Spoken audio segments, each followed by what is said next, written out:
Okay လက်ရှိပြောပြချင်တာကတော့လက်ရှိဒီ heavyweight တန်ရဲ့ champion ဂျွန်ဂျုံအကြောင်းပေါ့နော်ဂျွန်ဂျုံအကြောင်းအခုသတင်းကြားတာ UFC ရတဲ့သူ့ကိုမန်မောလောက်တဲ့ထိုးကြီးပေးရအောင်မှာ transfer နဲ့ထိုးဖို့ညင်းနေတဲ့နော်ညင်းနေတဲ့ Okay အဲ့ဒါဆိုလို့ရှိရင်ကျွန်တော်တို့ဂျော်ဂျုံက transfer နဲ့ထိုးဖို့ဘာလို့ညင်းနေရလဲကျွန်တော်ပြောပြပထမတစ်ချက်ကြောက်လို့လား fighter ချင်းချင်းကထိုးလို့ရှိရင်မထိုးဆိုလို့ရှိရင်ကြောက်လို့ပဲလေဒဏ်ရာဘာမှမရပဲအကုန်လုံးကောင်းနေတာနဲ့မထိုးဘူးဆိုပထမတစ်ချက်ရေဘူးရတတ်မလို့ရသည်ကြောက်လို့ Okay မကြောက်ဘူးဆိုလို့ဖြစ်လို့ရှိရင်ဘာလို့ဆိုဘာဖြစ်လို့လဲကျွန်တော်စဉ်းစားရမယ်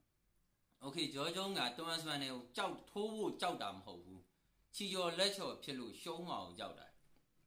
နော်ပုံမှန် fighter တယောက်ဆိုရှုံနိုင်ချငါထိုးမှာပဲဆိုတဲ့ပုံစံမျိုးဂျော်ဂျုံကျော် तू ကသူ့မှာ legend တယောက်ဖြစ်တယ်သူ့မှာ legacy ကောင်းကောင်းရှိတဲ့အတွက် तू ကအဲ့တော့ तू ကစဉ်းစားတယ်တော်ယုံနဲ့ transfer တွေကို तू မထိုးဘူး Okay transfer တွေကို तू ရှုံးလို့ရှိရင်ချီကျော်လက်ချော်ရှုံးရင် तू မှာဆုံးရှုံးရမှာအများကြီးပဲသူ့ရဲ့နောက်ဆုံးပွဲဖြစ်တယ်နော်နောက်ဆုံးပွဲလို့ဖြစ်တယ်အဲ့ပွဲမှာနောက်ပြီးတော့ရှုံးနိုင်လောက်ဆရာအကြောင်းတွေလည်း transfer နဲ့မှာရှိနေတယ်နော်ရှိနေတယ် तू က30 transfer နဲ့32သူ့ထက်အများကြီးငယ်တယ်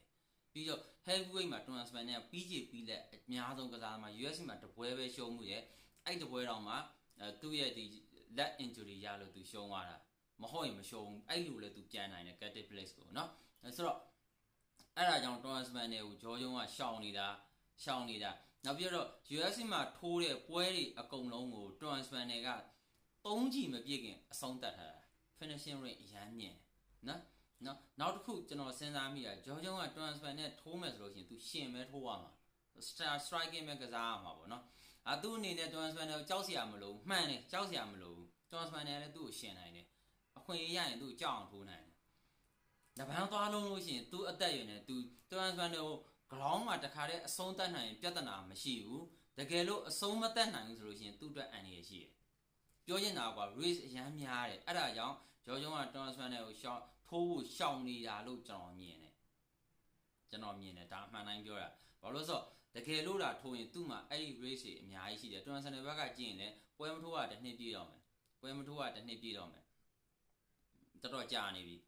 သူ့ဘက်ကလည်းဒီလောက်စောင့်ရတာဖြစ်နေပြီနောက်ထပ်သူ